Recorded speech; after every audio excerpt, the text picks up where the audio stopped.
ఇగో అన్ని మంచుకున్నప్పుడు అందరు తీయగానే మాట్లాడతారు, కానీ ఏమన్నా జర్ర కిందికి మీదికి అయిందంటే చాలు ఇక అప్పుడు బయటపడుతుంటది అసలు సంగతి. ఆలి బెల్లమాయే తల్లి అల్లమాయే అన్నట్లు ఉంటుంది ఎవ్వరం. నెరీ రాజకీయాలలో గిసొంటి కథలు ఎక్కువైతుంటాయి. అధికారంలో లేని పార్టీల లీడర్లు అయ్యా నాయనా అని అడుక్కున్నా ఉండరు, సందు దొరికితే చాలు జంపింగ్లు చేస్తుంటారు. ఇగో ఏపీలో కూడా గిట్లనే అవుతున్నది ఇప్పుడు. తెలంగాణలో చెయ్యి పార్టీ వాళ్ళు గేట్లు ఎత్తినాం అని చెప్పిండ్రు, కానీ ఏపీలో ఎవ్వరు గేట్లు ఎత్తినామని చెప్పకముందే ఫ్యాన్ పార్టీ లీడర్లు జంపింగ్లకు తయారవుతున్నారు. ఇప్పటికే కొంతమంది లీడర్లు పార్టీకి రాజీనామా పెట్టి సైకిల్ పార్టీలకు పోయే ఎగురని చేసిండ్రు. ఇక ఇప్పుడు ఫ్యాన్ పార్టీ తరపుకి వెళ్ళి ఇన్నొద్దులు రాజ్యసభ పోస్టులలో ఉన్న మోపిదేవి వెంకటరమణ బీద మస్తాన్ రావు ఇద్దరు ఆ పోస్టులకు రాజీనామా పెట్టిండ్రు. అటెనక మోపిదేవి మాట్లాడుకుంటా దాచిపెట్టేది ఏం లేదు, సైకిల్ పార్టీలో షరీక్ అవుతున్నా అన్నట్టు చెప్పుకొచ్చిండు. టీడీపీ అనే ఒక ఆలోచన కూడా ఉంది అన్నారు.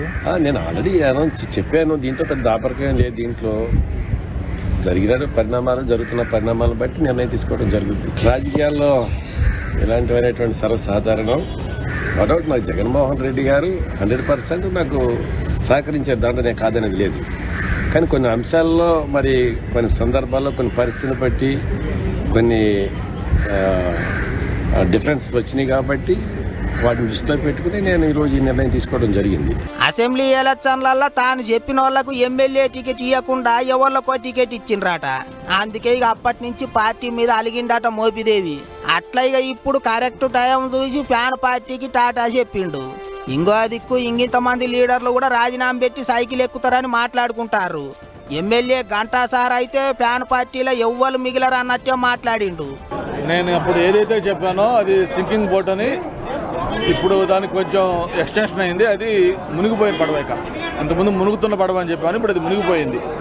అందుకే ఈరోజు ఢిల్లీలో ఉన్న ఎంపీల దగ్గర నుంచి, ఇక్కడ ఉన్న ఎమ్మెల్సీల దగ్గర నుంచి, ఓడిపోయిన ఎమ్మెల్యేల దగ్గర నుంచి మొత్తం అందరూ కూడా క్యూ లైన్ కడుతున్నారు. ఒక వరదలాగా వస్తామని సిద్ధంగా ఉన్నారు. ఇదిట్లుంటే ఇన్నొద్దులు పనిచేసిన పార్టీకి ఆపతి కాలంలో అండగా నిలబడేది పోయి సొంత లాభం కొరకు జంపింగ్లు చేస్తారని రాజీనామా పెట్టిన లీడర్ల మీద ఫ్యాన్ పార్టీ వాళ్ళు ఆడిపోసుకుంటారు.